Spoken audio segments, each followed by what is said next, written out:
So ayan mga idol, ayan, welcome back to my channel. Bali linggo ngayon, so maghanap ako ng extra. Magtuturo ako ngayon magmaneho sa aking kaibigan na nag-aaral at gustong matuto magmaneho. So ayan, so samahan nyo kami. I-check lang natin yung kanyang sasakyan para malaman niya rin kung ano yung mga dapat ginagawa ng isang driver. Okay, so let's go.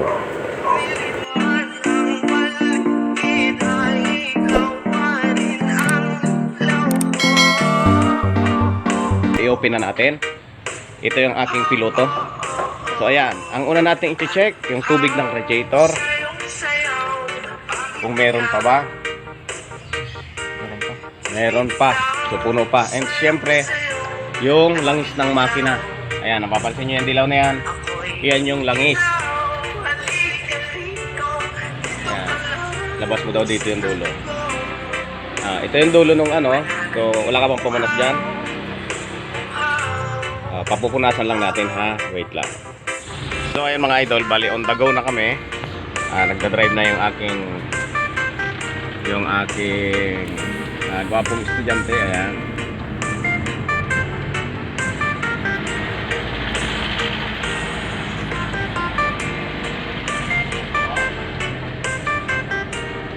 Ikot ko lang muna. Ayan.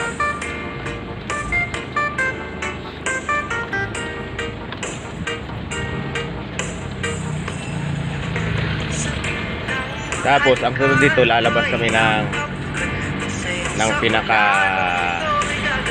sentro para ma-check. Masanay na din siya. Masanay na din siya para sa pangmaramihan sa sakyan. Kasi ano yan, hindi naman talaga natin sarili yung kalsada, kaya kailangan nating masanay upang mag-ingat. Kailangan masanay upang mag-ingat. Di ba? So ganun talaga ang function ng isang ikaw ang driver, ganoon talagang function ng driver kasi ikaw ang magdadala ng lahat ng sakay mo. So kung may sakay ka, kailangan mong alagaan, kailangan protektahan mo yan, maging ang iyong sarili at ang iyong sasakyan. Okay, so punta tayo, palabas tayo ng motor. So ayan, bali alam nyo mga idol, ang tip ko dyan sa mga baguhan na driver, ang kailangan nyo is talagang magtiyaga para madaling matuto. Eh syempre, habang ikaw ay nagsisimula pa lang, malaman mo na kaagad yung mga kailangan at madalas na dapat ay meron ang isang driver. Syempre, naandyan yung pasensya ang unang-una na kailangan natin. Patience, ika nga. Kasi kapag wala kang pasensya, ay madalas may mga hindi pagkakaunawaan sa kalsada. Marami yan mga idol, alam natin yan. Halos araw-araw may mga road rage na nangyayari. Kaya dapat pasensya talaga. Ayan. Okay. So mga ilang season ko na lang, magaling na talaga tong aking driver. Okay, very good.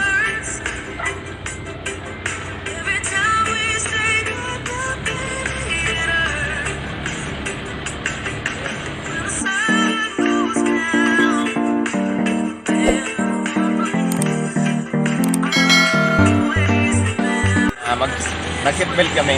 Pero ano pa lang naman, hindi pa naman ganun kalayo. Yun na lang, matatakbo namin. So, yan. Ito yung kailangan din. Isa ito sa kailangan. Baka mapulaan tayo. So, kailangan parehas kayo naka-seatbelt.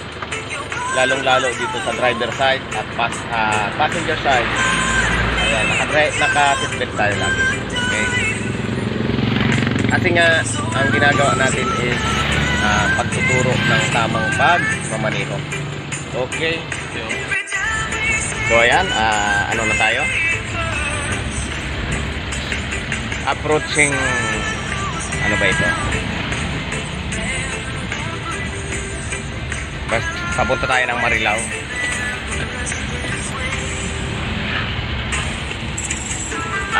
Ayan. So, Lumadigato na pala tayo. Approaching Lumadigato, Looban. Marilao na to. Okay.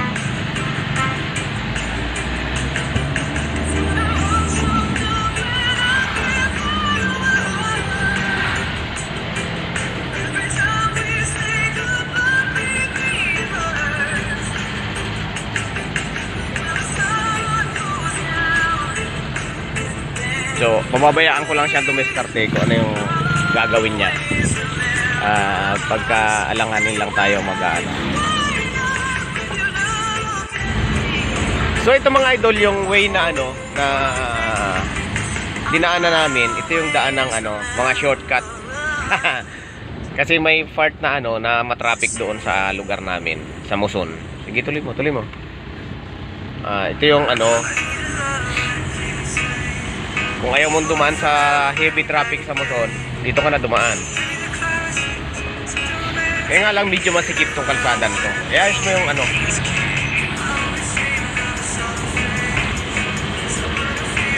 Ayan, medyo masikip siya, pero syempre, pagka ang driver mo ay maayos, nakakalusot naman. Tsaka yung magbibigayan talaga.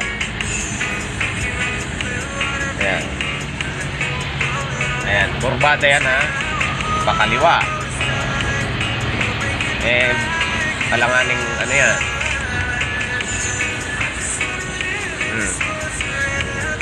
Ano, blind spot ika nga.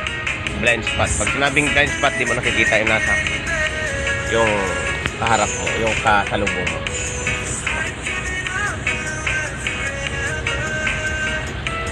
Ayan, o, diba masikip? Pero lusot naman.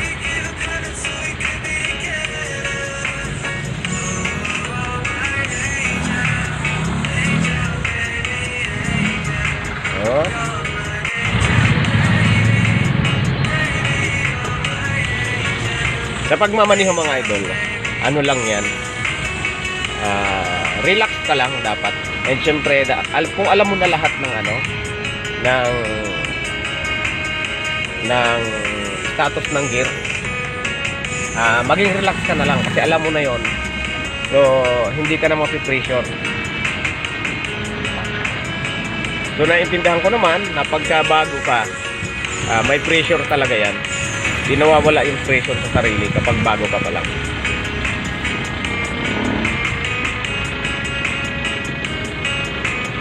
Diba? So, relax. Relax is the best sa pagdadrive. Okay. So, malapit na tayo sa Marilao. Lumadigato sa Marilao, Bulacan. So, diba, nasa San Jose del Monte kami. So, pumunta kami ng Marilao. Para ma-check natin, masubok talaga natin kung pwede na siyang bitawan. One of these days, isa ito sa magaling na driver.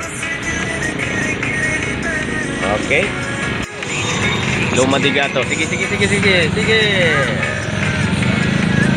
na. Ayan, Lumadigato. Hop. Ayaw magbigay. Nag-aaral, boss. So, nasa Lumadigato na tayo. Pasok. Yan. Doon lang sa bitaw ka nag-ano. Ano bang dapat smooth lang, hindi masyadong umaalog yung yung makina natin.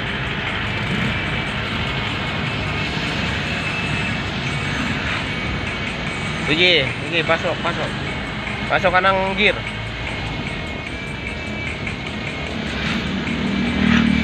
Yan. Ayan, naka-tercero na. So, ibig sabihin,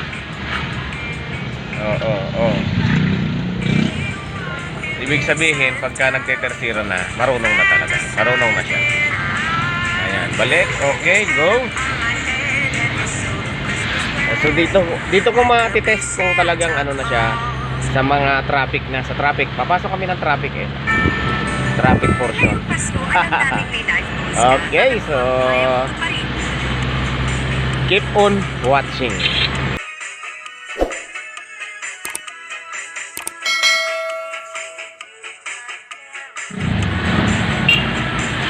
So ayan na, ayan na.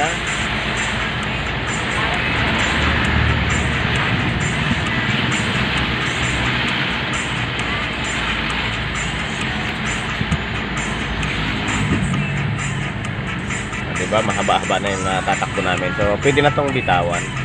Pagka ganitong almost 4 kilometers na ang wait.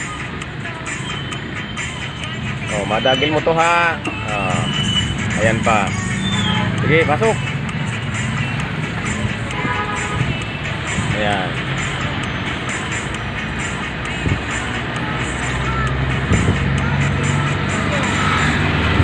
Ayan mga idol, oh, malayo na. Diba? Mahaba-haba na rin ang tatakbo namin. Yan, ganda ng subdivision, malawak. Diba? So, ayan, nasa Alegria subdivision na tayo mga idol. Oh. Malawak na. Okay.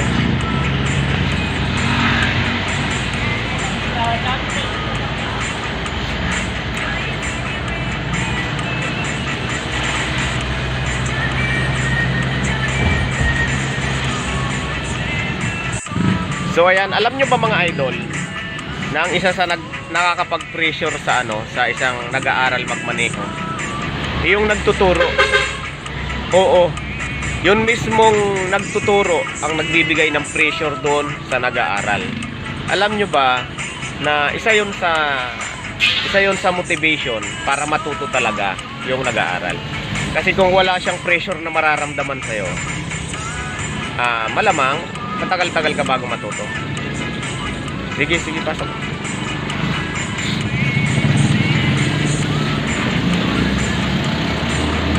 Ayan.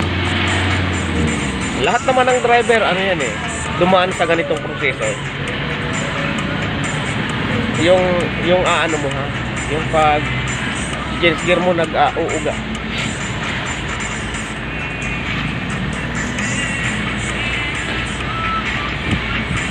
Ayan. Ayan, medyo maulan, no? So, talagang tinitest ng gusto yung aking estudyante. Ayan. Ayan, madulas ang kalsada.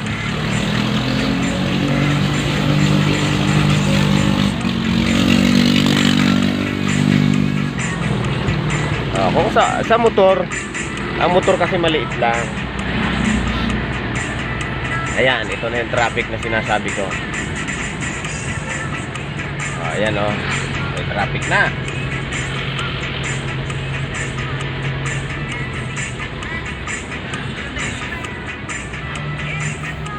Okay, so we are now here in traffic at Barangay Muson sa Central Terminal. So traffic portion, so magugugol tayo dito ng siguro mga 20 to 30 minutes. Sigurado yan. Okay. So ayan mga idol, maraming salamat sa inyong panonood. Magpapaalam na ako at traffic situation. So makakarating kami ng maayos sa aming patutukuhan. Bye bye mga idol.